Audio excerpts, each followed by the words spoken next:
What's going on, everyone?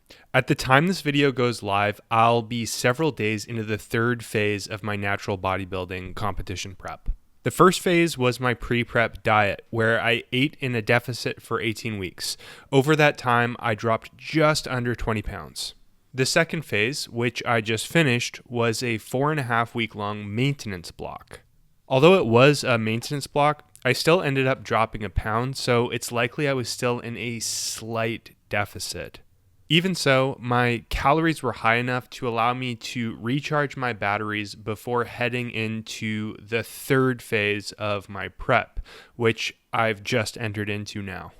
In this third phase, I'm back concretely in the deficit to get to my stage-ready physique. So this is it. The prep is really on.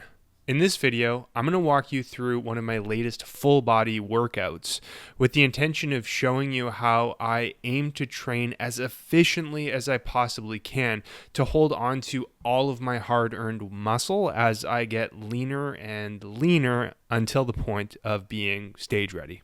Before we get started, if you find yourself enjoying this video, please consider hitting the like button and subscribing to the channel.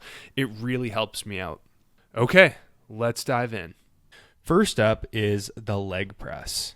As a general training principle, regardless of whatever exercise I'm doing, I aim to move in the way that maximizes the amount of mechanical tension on my target muscle. For the leg press, I'm especially focused on hitting my quads and much less my glutes, so my technique is reflective of that. I pick a stance that's feasible for me to move as low as possible without anything feeling like it's going against the grain. That leaves me with my feet at around a shoulder width apart stance, give or take.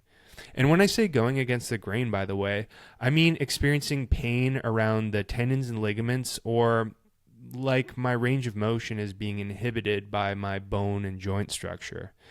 If my foot stance was much wider than how I have it set here, for example, I wouldn't be able to move as deeply due to my hip structure. So, for that reason, I don't set myself in a wider stance. To make sure I hit my quads maximally, I make sure that I put my feet as far down on the platform as possible so that my knees can flex or bend as much as they're capable of doing so. Simply put, the more you can bend at the knee, the more you can potentially hit your quads. If I wanted to hit my glutes harder, I would place my feet higher on the platform and not be as concerned about how much my knees bend. As I lower the load down, I push my knees out to the side since it ultimately is needed for me to reach maximal depth. This also really leaves me hitting my adductors hard, or my inner thigh muscles. In fact, the DOMs I get the next day after doing these tends to be more intense on my adductors than my quads. As far as my rep tempo goes, I move slow on the way down to where I can really feel intense tension across my quads. Then I'll pause for a second at the bottom of each rep at the deepest position I can possibly get away with, and then I move faster as I push the weight up. And from there, I'll just do as many reps as possible until my will can no longer bear to do another rep. And that does the trick for me.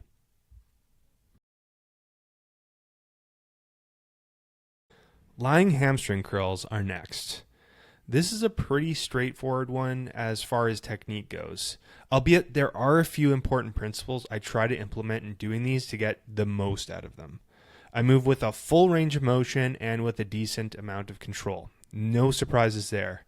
That being so, I think this can be an easy exercise to not take as seriously and maybe even think of as an afterthought compared to some of the other lower body exercises, maybe some of the bigger ones like, say, the leg press or barbell squats.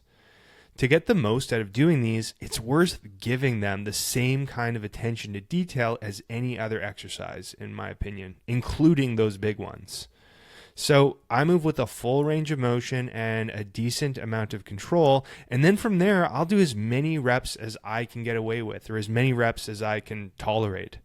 Once I'm no longer able to do any more full range of motion reps, I'll do as many lengthened partials as I can, usually somewhere between 1 and 5 of them at the end of the set. It's pretty tough. It's not feasible to finish off a set with lengthened partials for every exercise. Just doesn't work that well for some movements, like the leg press, for example. But for leg curls, they work great. So I do them every time. Lat prayers are next to hit, you guessed it, my lats. This is actually a little bit different than my usual programming. Since my left elbow has been feeling a little bit angry lately, I've opted to temporarily take out my lat pull downs and substitute them with these instead. Because this exercise involves zero elbow flexion versus the pull downs, which involves a ton of elbow flexion, there's virtually no pain here. So it's a logical substitution. A quick note on these if you try them. If you feel your triceps, that's normal. The triceps actually play a role in extending the shoulder, which is what a lat prayer is in isolation. So naturally, feeling that muscle to some extent should be expected. That said, to keep the focus on your lats, I would try to minimize moving from the elbow at as much as you can when doing these, and try to keep the movement stemming pretty much entirely from the shoulder joint. It's normal to feel your triceps, but you probably don't want that muscle to get in the way too much of getting a good stimulus for your lats. As far as my technique goes, I like to pause at the top of each rep where I can feel tons of tension on my lats when they're in their most stretched position. And then I move more explosively on the way down, yet still very smoothly, and then slower on the way back up, really trying to keep tension on my lats. And on a final note, I prefer to do these with mid to high rep ranges. That helps me to keep the movement super precise and ensure that I'm hitting exactly what I want to be hitting, which is my lats. Good old lateral raises are next. You know the drill with these. Tons of control, zero momentum, and then do as many reps as possible. I've had several people reach out to me asking about my bench position lately when doing these. As you'll note that I've actually got it set to a bit of an incline. So why do I do it that way? The short answer is that with the incline, it helps to set my body in a position where I have a better mind-muscle connection with my delts when I do the movement. The more technical answer is something like, the lean back position sets my arms behind my back a little bit rather than directly at my sides or in front of me, even like with a standard lateral raise. It's likely that with that positioning, there's a bit more tension being distributed to my delts in their more stretched position, which might be part of the reason for my great mind muscle connection with them. The position might also involve a little bit more shoulder external rotation, which means, yes, I'm hitting my rotator cuff muscles a bit harder than I might with a standard lateral raise. That might also leave me with a better mind-muscle connection, at least around my delts. Flat dumbbell bench press is next to hit the pecs. As a younger, less experienced lifter, I made it a goal to lift as heavy as possible with any kind of bench press movement that I programmed in for myself, whether it be a dumbbell press, a barbell press, or using some kind of a machine. See, lifting heavy is cool and all, but lifting heavy with poor technique isn't. Doing so means not building as much muscle. And that was the situation I was in without even knowing or understanding it. That's pretty common for a lot of men, I think. There's this kind of aura of egotism that revolves around bench pressing that I think still haunts the lifting culture. What I learned is that to build the pecs efficiently, it's not all about how heavy you lift, but how you lift. Moving with as much depth as possible with a ton of control and using an appropriate load to a close proximity of failure is where the real magic happens. Sacrificing that kind of technique to lift weights that are super heavy just doesn't build as much muscle as you might think. And in my case, it led to all sorts of other problems instead, like shoulder and wrist pain. So for me, I like to focus on the feel of these. I move as low as possible because that's how I feel the most tension on my pecs. I lift with a controlled tempo because that's also how I feel the most tension on my pecs. And I lift with as much weight as I can where I don't compromise those elements of my technique because that's how I feel the most tension on my pecs. Incline dumbbell bicep curls are up next.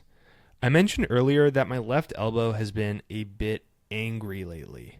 So to accommodate that, while still aiming to hit my biceps hard, I've been lifting a bit lighter and a bit slower. The idea is that I make my muscles work super hard with the lighter weight by having them move pretty slow. And by using lighter weight, it puts less stress on whatever tissue in my elbow is giving me grief. I'm also very particular about how I rotate my wrists when doing these, making sure I allow them to move in the way that keeps my elbow feeling nice and happy. And lastly, I make a point of not curling right to the top of what's possible for each rep. I stop and pause around halfway or 2/3 the way up instead.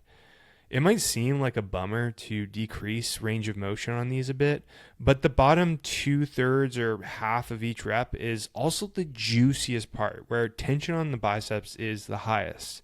So as long as I take each set to pretty much failure, I know I'm hitting my biceps pretty darn efficiently.